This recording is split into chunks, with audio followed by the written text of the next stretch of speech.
Let's take it back to November 6th, 1983, in Hawkins, Indiana, for season 1, episode 1 of Stranger Things called The Vanishing of Will Byers. The series kicks off getting you hooked. It starts off at Hawkins National Laboratory where something creepy's going on. There's lights flickering, there's a scientist sprinting through the hallway, and he gets into an elevator. He's looking all around, he's trying to get the elevator to shut, but it's too late because what he's running from is right above his head, and he gets pulled up. Boom, that guy's gone. So we instantly know the stakes, and there's something out there dangerous in Hawkins. So then, for the first time, we meet our lovable group of friends, Mike, Dustin, Lucas, and Will. They're in Mike's basement playing Dungeons and Dragons. This game, you could say, sets up the entire season, because what they're talking about in the game, they're confronted with a Demogorgon, and Will has to roll a 13 to throw a fireball at the Demogorgon, or he could do a protection spell, but he decides to go for it and try to get the 13. He rolls the dice fall off the table, they don't know where it went, and then Mike's mom says, hey, it's too late, everybody's got to leave. He begs for 20 more minutes.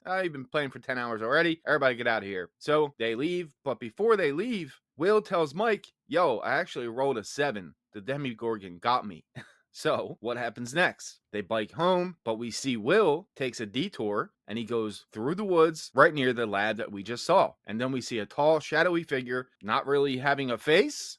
Yeah, it's the Demogorgon. Will runs away, ditches his bike, gets to his house. No one's home. He's running around. He sees the figure outside, so he decides to run out back, tries to load a gun, but then the lights flicker and he is gone. He's taken by the Demogorgon. Then we meet Jim Hopper for the first time. He is nursing a hangover and he's popping pills. David Harbour, that is. But when we first see him to what he ends up being in the series, he goes through many changes and he has a lot of heart and he really crushes this role. So then we see Will's mom, Joyce, played by Winona Ryder, who also does a great job. She notices he's missing. She calls Mike's house, talks to his mom, thinks that he's there, but he's not. So she's like, oh, maybe he just left early for school. But something is not sitting right. We see the kids go to school, and Dustin is bullied. He has to do some weird thing with his arms, and Mike's like, hey, it's like your superpower. You're like Mr. Fantastic. And he's like, oh, I don't really see it like that. So we see that these kids are kind of bullied. And then we meet Barb. Poor Barb. She's talking to Nancy, Mike's sister, wondering if he called that he is Steve, and she sees something in her locker, and then we cut to them kissing. And this is the first time we meet Steve, who comes off like a jerk at first, but he has maybe an even crazier arc than Hopper in this series. He's kind of the Jamie Lannister of this show. Comes off like a jerk at first, and he really comes to be a fan favorite. So he's trying to spend time with Nancy to, quote, study. She's not buying it. Back to Joyce. So she's frantic. She's calling around. She goes to the sheriff's office, and Jim Hopper kind of brushes it off at first, saying kids skip school all the time. Have you talked to his father? 99 times out of 100, they're with a relative, and she's like, no, that's not the case. She's not with him. I'll call him, but you're wrong. Something's wrong here. Please take this serious. And then we meet Dr. Brenner for the first time. He's kind of the guy behind everything at the lab. He has a really intense relationship with 11, who we're going to meet in just a second. And he gathers a team in hazmat suits, and they have guns, and they search around, and they get to an area where the Demogorgon came from. They ask about the girl, and he says she can't have gone far. Then we see her, 11. This is the introduction of her for the first time. She has a shaved head, hospital gown on, and she is hungry. So she just escaped the lab, and she gets to a diner, and she steals some fries. The guy who owns the diner, his name's Ben, he sees her and says, hey, what's going on? And he stops her. We'll come back to that in just a sec. So then Hopper goes to Hawkins Middle School to talk to Mike, Dustin, and Lucas, and he tells them to stay out of it, but they really want to help, and they realize that Will never made it home, so they decide they are going to search for him. He really wants them to stay out of it, which of course they don't do. So then we're back at the diner, and Benny, the man who caught 11 stealing fries, decides to make her a burger, but he wants her to answer some questions. Like, he's like, hey, I'm Benny, what's your name? And then he sees her tattoo. She kind of points to herself, being like, yeah, 11. The tattoo's 11, I'm 11, or at least that's what she goes by. And then he calls the authorities for someone someone to help. And then we see her telekinetic abilities for the first time when she stops a fan with her mind. Hopper was out looking for Will, and he found his bike. He brings it back to Joyce, and then he checks the house, and she's like, you don't think I checked the house? Like, what's going on? What about this mark on the wall? Was it always here? She's like, I don't know. I have 2 kids that live here. It could have always been there. So he decides to go out back to the garage where Will was indeed abducted. And then another cop shows up and he says, hey, let's get a search party going on. Let's check this out. This is serious. So at the search party, Mr. Clark is there, and he is a teacher that has a connection with the kids, and he is very helpful throughout the series. We see him a lot throughout the series. So then Mike and Lucas are talking on walkie-talkies, and Mike thinks that his actions in D&D are a reason why he is missing. He could have cast a protection spell, but he decided to go with a fireball that needed a 13, and we talked about that earlier, how he only rolled a 7. Pretty much is true, because he was literally fighting a Demogorgon in the game, and then he came up and got abducted by a Demogorgon in real life. So him and Lucas decide to meet up, and Dustin is going to meet them as well. Back to the diner, a woman claiming to be from social services shows up, and then she shoots him with a silencer. Bye-bye, Benny. Then 2 men go to apprehend 11, and she takes out both of them and gets away from Dr. Brenner's goons. And then Jonathan, Will's brother, we see he has put together some missing pictures and some flyers to help out. And then he starts to cry because he's like, I should have been there for him. I feel really bad. And then the phone rings. It's just static. We hear breathing, and then there's an electric shock that hits the phone. Jonathan picks it up, and they believe it was Will trying to communicate, which it was. So then we see the 3 friends are out searching for Will, and they run into 11.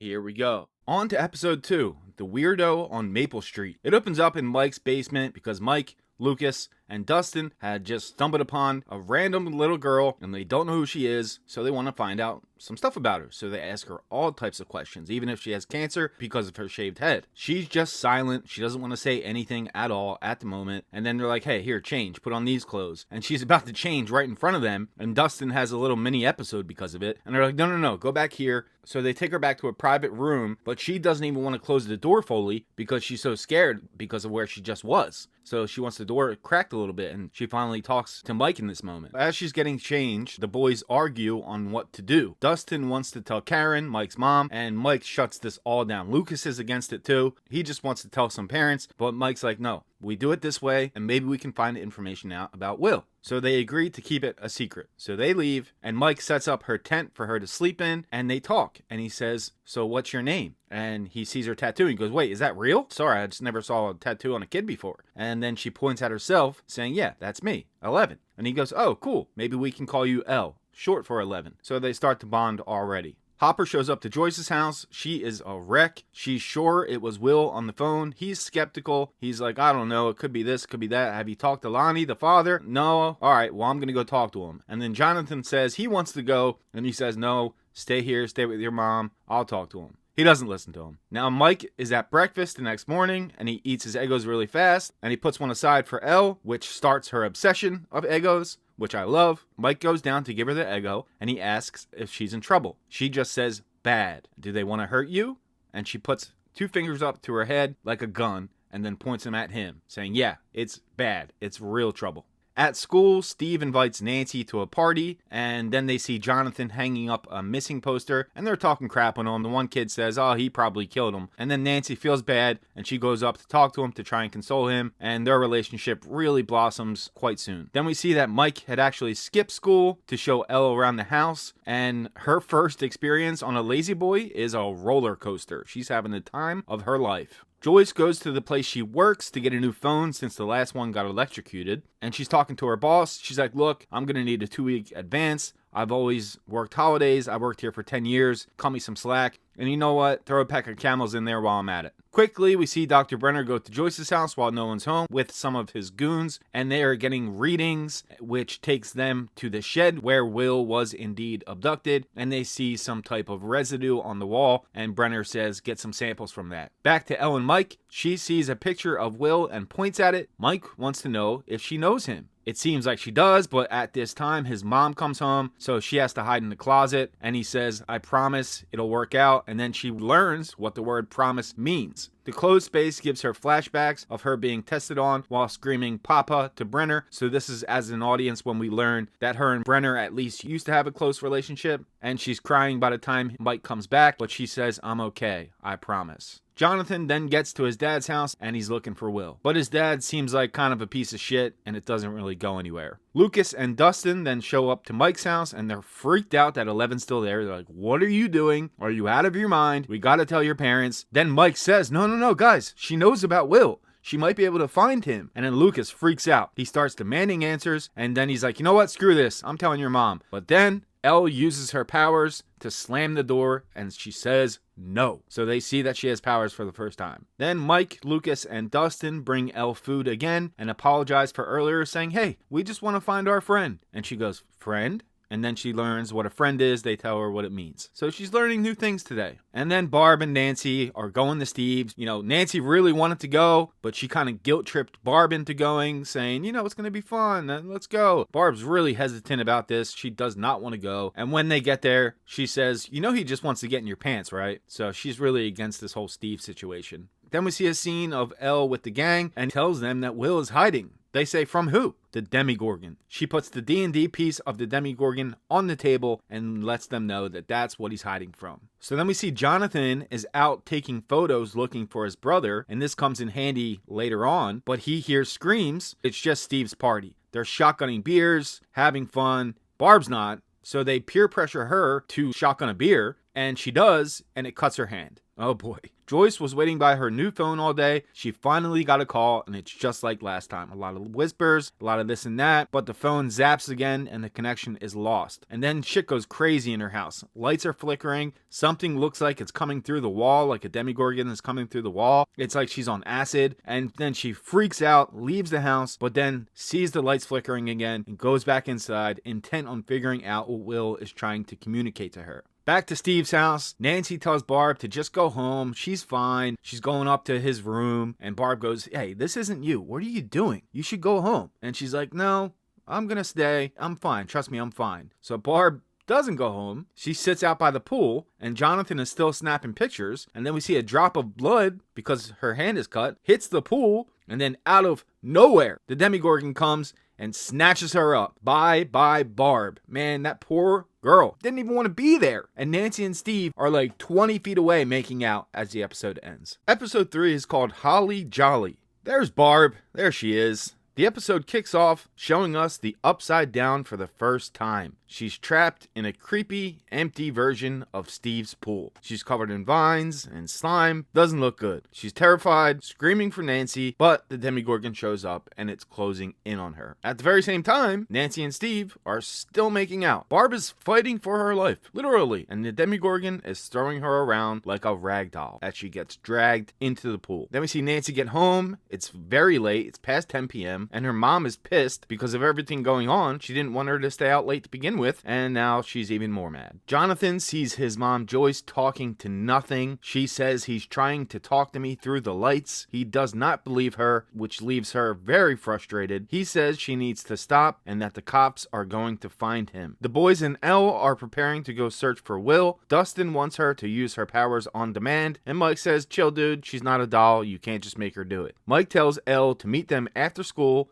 when the numbers on the watch say 315, and then she repeats this to herself. Hopper and 2 other cops want to search Hawkins Lab. The security guard is giving them trouble, saying it's not possible. He's like, look, we just need 10 minutes tops. Elle is chilling at Mike's board, so she kicks back in a lazy boy again and then turns on the TV. Not a good idea, because as she's flipping channels, she gets to a Coca-Cola commercial, which gives her a flashback of her crushing a can of Coke with her mind. Meanwhile, Joyce is spiraling. She's convinced Will is communicating through the lights, despite Sheriff Hopper and others dismissing her as unhinged. She decides to double down, and she buys a ton of Christmas lights from the place she works at and tells her boss, just ring me up. This sets up something iconic from the show very soon. Hopper gets into the facility. The reason why he wants to be in there in the first place is because he found a piece of shredded clothes near the facility that looked like a hospital gown, and he's starting to suspect something shady is going on with them. He asks asks to look at the security tapes, but they are no help, and as they are leaving, he says they are lying. Then we go downstairs and we see the portal to the Upside Down more clear this time. What is Brenner up to? Jonathan is trying to process the photos from Steve's party, but someone walks in, they see the photos, and he runs out. Hopper is at the library looking up dirt on the lab. He sees an article where a woman named Terry Ives claims they took her daughter. So now he's really onto them. Mike's mom Karen and his baby sister Holly are at Joyce's house. They brought casserole, and Holly follows the blinking lights into Will's room. The Demogorgon starts to come through the wall again. Joyce runs in saying she can't be in here, and guess what, guys? Thanks for the casserole, but you gotta go. Nancy then calls Barb's mom, but she says she's not home and didn't come home last night. In fact, I thought she was staying at your house. That's what she said. I haven't seen her. And this conversation now makes Barb's mom very worried. The girl who saw Jonathan developing photos in the darkroom tells Steve about it, and Jonathan's snooping leads to a fight with Steve, who sees the pictures, takes them, calls him a creep, and smashes his camera. Nancy sees the photos, which are ripped up because Steve ripped them up, and she takes them with her. Elle shows up where she's supposed to be at 3:15, just like it said on the watch, 3:15. They aren't there yet. She sees a cat, and this leads to another flashback of a test that involves a cat, and she fails at it, so we see her being taken away, and the guards throw her in the room, but she stops the door with her powers and then kills the guards with her powers. Brenner walks up to her after this and says incredible, picks her up, walks right past the dead bodies with her in his arms. The boys then show up to pick up 11, and she hops on Mike's bike. Then we see all of the lights around Joyce's house that she set up, all the Christmas lights, they start to flicker all over the house. And then she comes up with an idea. She holds a bundle of lights and says, "Are you there?" The lights go off. She says, "All right, blink once for yes, blink twice for no. Are you alive?" "Yes." "Safe?" "No." She asks what to do and doesn't get an answer. So then she starts painting the alphabet on the wall. So cool. Hopper is sure Brenner is behind this, and maybe Will saw something he shouldn't have, but then he gets a call and he speeds off. The boys' search, led by 11, leads them to Will's house, and she says,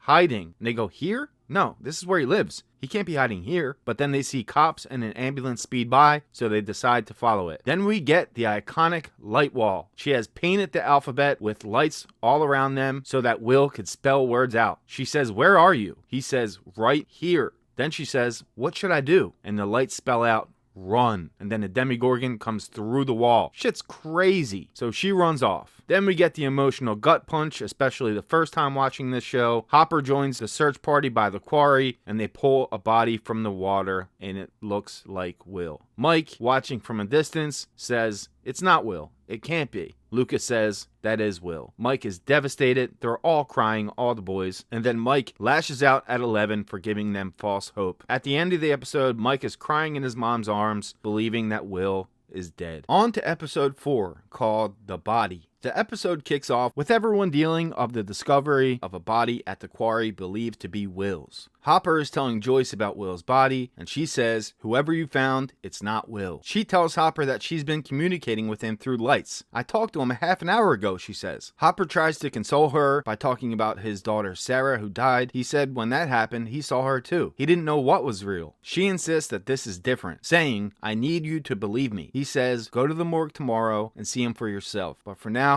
get some sleep." She doesn't do that. She goes outside and grabs an axe and sits on the couch, ready for war. Over to Mike and 11. Mike is very upset. He's lashing out at 11. He's very mad. But 11 has other plans in mind. She's using her powers to tap into a radio signal, and it allows Mike to hear Will's voice. He's alive. He's singing "Should I Stay or Should I Go?", his favorite song. He's trapped somewhere in the Upside Down, and Elle confirms the voice was Will's. This gives Mike hope again, and it proves that Joyce isn't crazy after all. So Mike radios Lucas, who's not in the mood, and he says, "No, it's about Will. Get over here now and bring Dustin." Hopper finds out about Gary, the man who was supposed to do the autopsy, but he was sent home last night, and someone from the state did it. That's odd. Jonathan and Joyce go to see Will's body. Jonathan leaves upset, and soon after, Joyce storms out of the room saying, "That is not my son." Jonathan chases her down in the car, and he says, "Look, we have to deal with this. We have to prepare for the funeral." She says, "For who?" That thing down there? You think I don't know I sound crazy? I don't care if anyone believes me. I'm gonna bring home my son. Mike is trying to convince Dustin and Lucas that Will is still alive. So the plan is to get Elle a stronger radio, Mr. Clark's radio. So they need to get into school for that to happen. But they can't bring Elle the way she looks right now. So they need to put a wig on her and some makeup so they can sneak her into the school unnoticed. Nancy is then talking to the cops about Barb. They say, you think a bear took her? I don't know what it was, but I think it did take her. Hopper then talks to Gary about how he was kicked out of the room for the autopsy. Hopper is really suspicious now, and Gary says, it's weird. It's not like it was John F. Kennedy. It was Will Byers. Why would the Stadies take this over? The kids get to school. Mr. Clark sees them. He asks who Elle is, and she's about to say 11, but they say, oh no, Eleanor, my second cousin. He asks where she's from, and she says, bad place. It's actually really funny. But they say, no, she meant Sweden. You know, sub-zero temperatures. It's really cold. There's about to be an assembly for Will. He says, look, go there, pay your respects, and then you can use my radio all you want, as he tosses him the keys to the room. Nancy is looking at the ripped up photos that Jonathan took. She pieces them together, and you can see the outline of a Demogorgon on the edge, but it's really not clear, so she's gonna have to find Jonathan to develop a better copy. At the assembly for Will, the two boys who were always picking on them are laughing. Elle noticed this. Mike confronts them, and they are just so rude and laughing and making a joke about it. So Mike pushes one of them down. He goes after Mike, and Elle stops him and makes him pee his pants. Fuck you, Troy. Nancy meets up with Jonathan to talk about Barb and the photos. He says she was there 1 second and then gone. I figured she bolted. Nancy then tells him that she thought she saw something the day after when she went back to Steve's. What did it look like? And then, at the same time, they both say, didn't have a face? Nancy says, how did you know? Hopper is at a local bar investigating the Stady that found Will. They talk for a little bit, and he knows he is lying to him because he knows the Stadies don't have jurisdiction over that area. The man says, look, the kid is dead, end of story, and he runs out. Doesn't get too far though, because Hopper beats his ass outside. He says, who told you to be out there? What are you hiding? The man says, they just told me to call it in and not let anybody get too close to the body. Then we see a car. Hopper pulls out his gun, goes after the car, but he speeds off, and both men get away. 11 and the boys are using Mr. Clark's radio, and she uses her powers, and then we hear it. We hear Will calling out for his mom. At the same time, Joyce hears it too. Sounds like it's coming from the wall, so she tears the wallpaper and sees him. He says it's like home, but it's so dark and very cold. Then we can hear the Demogorgon coming after him, so she says, run, but I'm gonna find you. And Joyce chops a hole in the wall, but it just leads to the outside. That's not how the upside down works. 11 is weak from using her powers to locate Will, so they wheel her out of there. Nancy and Jonathan are in the dark room developing photos from the night Barb disappeared, and there it is. You can see the Demogorgon. Nancy says, that's what I saw. This discovery confirms that something otherworldly is stalking Hawkins. Also, it makes Jonathan now believe his mom. Hopper is very skeptical of everything going on, so he decides to go to the morgue. There's a Stady guarding the door, and he tries to talk to him for a second and says, you know what, screw this, and he knocks him out. He goes inside, he locates the body, pushes down on it, and something's off. So he brings out his knife and slices into the body. It's cotton, like a stuffed animal. Then we see Lonnie show up to Joyce's house, and they hug. The episode ends with Hopper breaking into Hawkins' lab. He wants to figure out what they're hiding. On to episode 5, called The Flea and the Acrobat. This episode kicks off with Hopper sneaking past security. He goes past the quarantine area, and then before he knows it, someone pulls a gun on him. But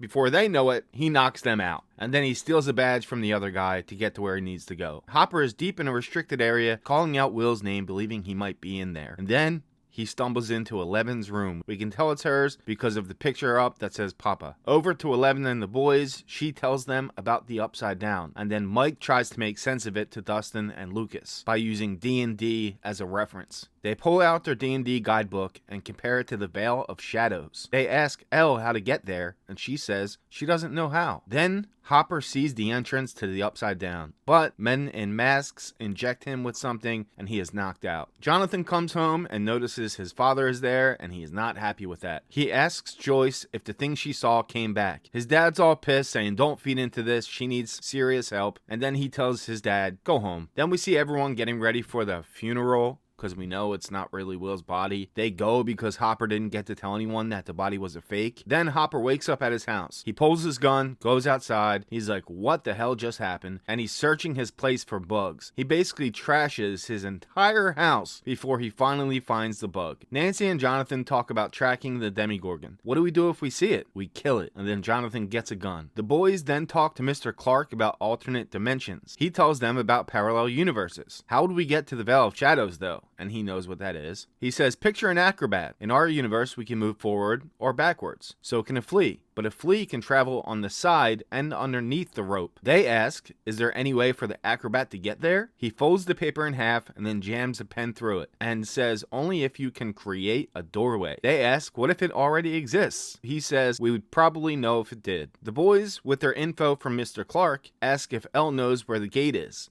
But Dustin is focused on compasses only in this moment. He says, guys, pull out your compasses. And they have a lot of them. North is not true north. And he says you can change the direction with a magnet. So, if we follow the compasses north, they should lead us to the gate. Elle looks very worried because she does not want to go back there. Joyce found some paperwork about a lawyer, so she's pissed that Lonnie is just trying to exploit the situation for a lawsuit and monetary gains. She stays firm and tells Lonnie to leave. He calls her a mess, and she says, just get out of my house. Jonathan is then doing target practice with the gun, and he's bonding more with Nancy, and then she grabs the gun and hits the can on her first try. Lucas asks Dustin if he thinks Elle is acting weirder than normal as they are following the compasses north. Then we see a flashback of her going to the bath, as they say, to do a task for Brenner. She is lowered in with an oxygen mask on. She then tells Mike to turn back. Hopper knocks frantically at Joyce's house with a sign that says don't say anything, because he thinks her house is bugged too. Back to the boys, Dustin thinks something is screwing with the compasses. Lucas blames Elle. And then he sees blood on her sleeve, and he knows it's her using her powers because she always bleeds when she does. Then she says it's not safe. Back to Hopper, he can't find bugs, so he thinks it's safe to talk to Joyce. He tells her about the morgue, that it wasn't Will's body. It was a fake. You were right all along. Lucas is pissed, and he tells Mike to wake up. Then Mike gets pissed at Lucas, and he tackles him, and then Elle tosses Lucas. Wow. Back to the flashback, Elle finds the man Brenner wanted her to find, and they can hear what he is saying in Russian. Then he's gone, and then she's being chased by the Demogorgon. Lucas wakes up pissed, and he walks off, but Elle is gone too. They are calling out her name, but she's nowhere to be found. Back to Nancy and Jonathan, since they teamed up to investigate. They find a wounded deer in the woods. They were going to put it out of its misery, but it's snatched away by the Demogorgon. Nancy follows its trail into a slimy portal in a tree, which leads to the Upside Down. So Nancy is fully in the Upside Down at this moment, and she sees the Demogorgon eating the deer inside of it. It goes after her, and the episode ends with Jonathan calling out her name. On to episode 6, called The Monster. Nancy is still stuck in the Upside Down, running from the Demogorgon, hiding, and she hears Jonathan's voice. He says, follow my voice. Then she sees the tree where the portal is to get out, and Jonathan is on the other side of the portal. Then boom,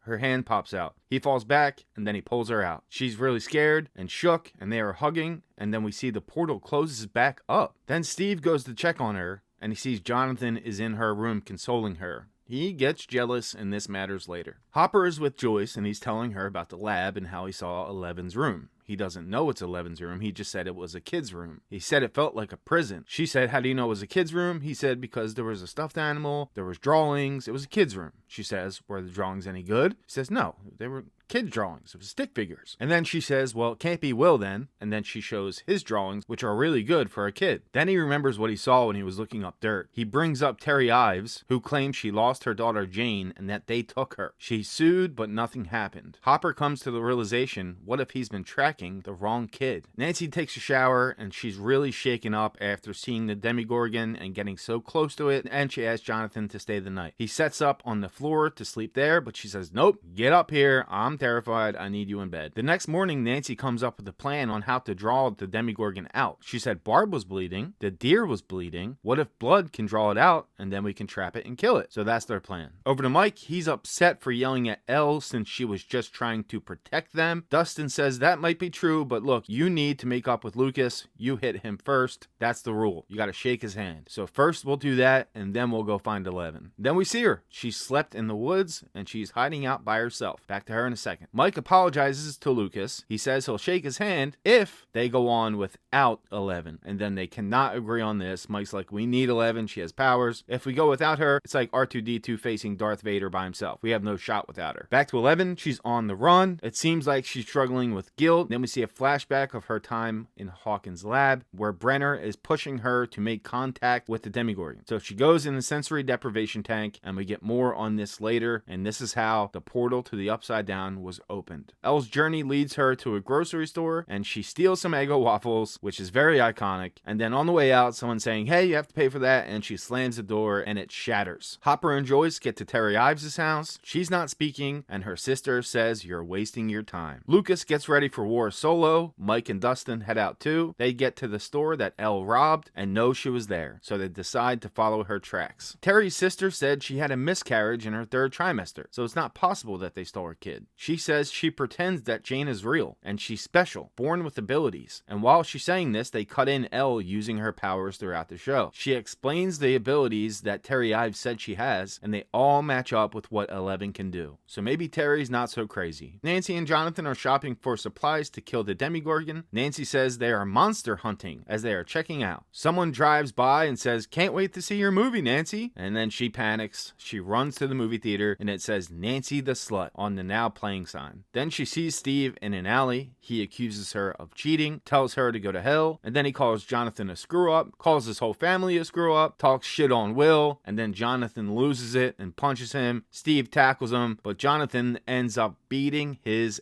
ass. He gets arrested for this, and Steve runs off. Elle is eating Eggos and hears the boys calling out for her, but then the bullies show up and they pull out a knife, so they're not messing around. They chase them to the edge of the cliff of the quarry. Troy ends up holding a knife to Dustin's neck, and he says he's gonna take his teeth out. He wants to know how he made him pee his pants. Dustin starts to say that they have a friend with superpowers. He doesn't believe it, so he says, I'll let Dustin go if you pee your pants or jump off the edge of the quarry. Dustin tells him not to, but Mike wants to do it. So he heads to the edge and he steps off, but Elle stops him from falling midair and puts him back on the ground right next to all the boys. And then there she is, looking bad ass. She throws the one down and breaks Troy's arm, says go, and they run off. She faints, and then more flashback time. She walks up to the Demogorgon, touches it, and then screams. She wakes up and says sorry about the gate. She is the one who opened it. And then she calls herself a monster. He says, you're not a monster. You saved me. But she did open the gate. But it's really Brenner's fault because he made her touch the Demogorgon. He wanted to make contact. Then we see a man working for Brenner sees the boys and 11, and he calls it in. So they go out locked and loaded. Lucas spots them, and then the final shot of the episode is Mike, Dustin, and 11 heading inside, and danger looms. Episode 7 is called The Bathtub. Kicks off with Elle getting cleaned up, and her and Mike make up. He apologizes. Then they almost kiss. Dustin says Lucas is in trouble as he hears him calling out from his walkie-talkie. He gets a connection, and he screams, they know about 11, and the bad men are coming. Mike spots the van outside,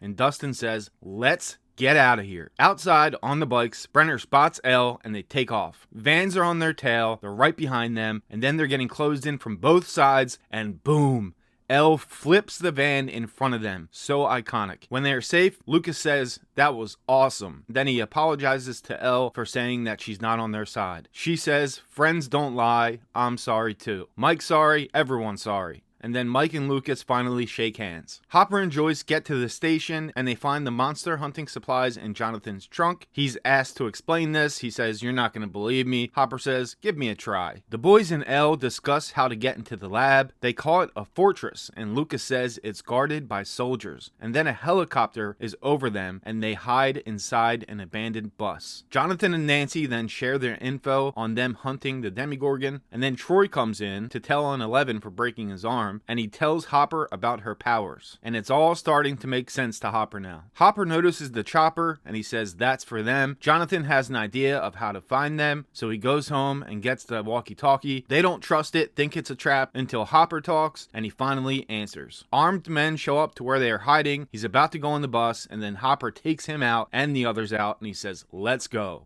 Mike then gives everyone the info about the Upside Down, basically what he learned from Mr. Clark. Joyce and Nancy ask if 11 can locate and talk to Will and Barb. She tries, but they realize that she's gonna need a stronger signal. Dustin calls out Mr. Clark, who was literally Netflix and chilling at the time, and he asks for science help about how to build a sensory deprivation tank. He wants to pick this up later, but Dustin gets him talking. And then they know what they need. They need a bathtub, kiddie pool in this instance, and about 1,500 pounds of salt. Hopper knows where to get the salt, and they bring it all to the middle school. Joyce gives Elle a prep talk and calls her very brave. They get the tub to the perfect temperature and load the salt in. She pops the duct tape mask on and goes inside. 11 is floating, and then we get a really cool transition to the Black Void. And first she's calling out for Barbara, but she's already dead, unfortunately, and she keeps repeating gone and freaking out, and Joyce calms her down, saying, I'm right here. And then she sees Castle Byers, Will's hideout at home. She locates Will inside. He's alive, but trapped and not doing well. She says, your mom is coming for you. He says, hurry. And Elle tells him just to hold on a little longer. Hop and Joyce plan to go get him. Nancy tells Jonathan they are going to need help. She wants to kill the Demogorgon. Hop and Joyce break into the lab, but they are immediately surrounded by a bunch of men with guns. The final shot of the episode is the Demogorgon going after Will in his hideout, and he breaks it down. On to the season 1 finale called The Upside Down. We see that Joyce and Hop are separated in the lab and are being questioned. Brenner is talking to Joyce, saying, I know you've been in contact with Will. How? Then he admits that they don't understand this thing. The Demogorgon says it will take more kids, sons and daughters. I want to save Will, but I can't without your help. But she's pissed for everything he's done, including faking Will's death. Over to Hop, he's being tased, and they ask what he knows. He says everything. He knows they killed Benny and faked Will's death. They ask who he's working with. Nobody. But I did give all of this info to my buddy at the Times. Then they say they're gonna kill him and frame it as an overdose. Hop says, let us go. We'll find Will and we'll forget this ever happened. Over to the kids, Mike noticed that Jonathan and Nancy are gone. He wonders where they went. Elle just says, Demogorgon. Then we see them. They are at the Byers' house, rigging it up, preparing for battle. Back to Brenner. He asks Hop where the girl is. He says, give me your word. You leave the boys alone, and I'll tell you. Then they make a deal with Brenner. They will enter the Upside Down to rescue Will, but they had to tell them where Elle is. So they get suited up in hazmat gear, and they breach the gate at the lab. Here we go. They are in the Upside Down now, and Hop starts having flashbacks of his daughter dying. Nancy and Jonathan have their strategy down pat. Time to cut themselves, draw some blood, and draw the Demogorgon out. But Steve shows up to apologize. But he sees the house is all rigged up. He's like, what is going on? Nancy pulls a gun on him and says, get out. But it's too late. The Demogorgon shows up. Steve is so confused as it comes through the wall. They wait by the door for their plan to proceed, but the Demogorgon sniffed it out. In the Upside Down, Joyce finds the wreckage of Castle Byers, and she starts calling out his name. Hop sees a stuffed animal and keeps having flashbacks of his daughter dying of cancer. Steve is freaking out. He tries to use the phone, and they just say, dude, you need to leave. We want it to come back. So he runs outside to his car, but he sees the lights flickering inside again. And then it shows back up. It takes Jonathan down. Nancy empties her clip at it. And then Steve, he shows back up with the bat with the spikes on it, and he fucks it up pretty good. And then it gets stuck in the bear trap. Then they light it on fire. Jonathan puts out the blaze, but it's gone. But they definitely heard it. Joyce and Hop are in the exact same spot in the Upside Down because the lights are going off where they walk. It's really cool. Hop notices that the Demogorgon was hurt, and Joyce can hear Jonathan, but they must proceed. They gotta find Will. Dustin finds the stash of chocolate pudding, claiming he wants to recharge 11, and Mike is talking to her, saying, after all this, you can come move in with us. She's like, you'll be like my brother? He goes, no,